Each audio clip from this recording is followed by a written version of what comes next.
बघा आता इकडे लक्ष द्या. आपण अ आणि आ हे दोन स्वर बघितले की नाही. आता पुढचा स्वर आहे ई. काय आहे? ई. ह्याला असं सूर ओढत बोलायचं नाही. ह्याचा उच्चार ई. पटकन ई. ई. ई. हा छोटा ई आहे. छोटा ई. काय? छोटा ई. काय करायचं? ई. बघा त्याचं स्वर चिन्ह आहे.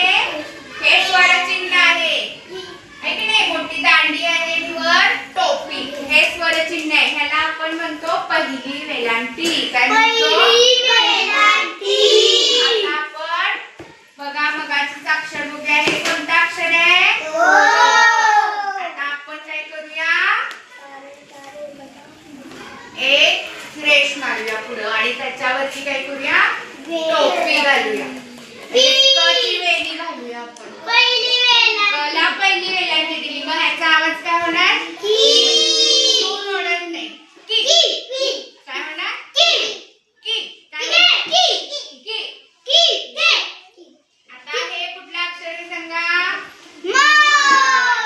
ची वेणी घालूया आपण. आता हे कुठलं अक्षर आहे सांगा? ल ला वेणी घालूया. काय?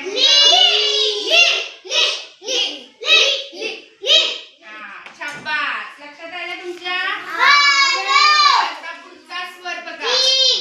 आता ही छोटी वेण आहे. ई. आता ह्याच्यावरती काय करूया आपण? वेलांटी टोपी देऊया तिला आपण. वर टोपी घालूया किंवा वेणी म्हणूया. किंवा ओढणी म्हणूया किंवा डोक्यावर असा पदर घेतात की नाही. आता तिला आपण पदर दिलाय. ती मोठी बहीण आहे. तिला म्हणायचं ई.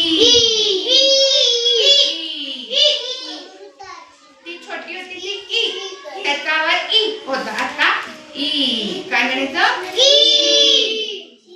ई हा स्वर आहे. ई हा काय आहे? स्वर. आता ह्याचं स्वर चिन्ह कसं आहे? असं आहे. कसे? बघा एक रेष आहे उभी आणि इकडून काय दिलेलं आहे आपण तिच्या डोक्यावरती टोपी. हिला काय म्हणायचं? दुसरी वेलांटी. आता आपण वेगळं अक्षर घेऊया. काय ओळखते का बघूया तुम्हाला? काय रे? ब आहे. ब पुढे आपण काय करूया? ब पुढे बी करूया. ब पुढे काठी देऊया आणि त्याला वरती काय करूया? टोपी काढूया. आता काय झालं? बी. काय झालं? बी झालं. आता दुसरं कुठलं तरी अक्षर सांगा झालं तुमचं. प घेऊ. पर हे सांगा. हे काय आहे?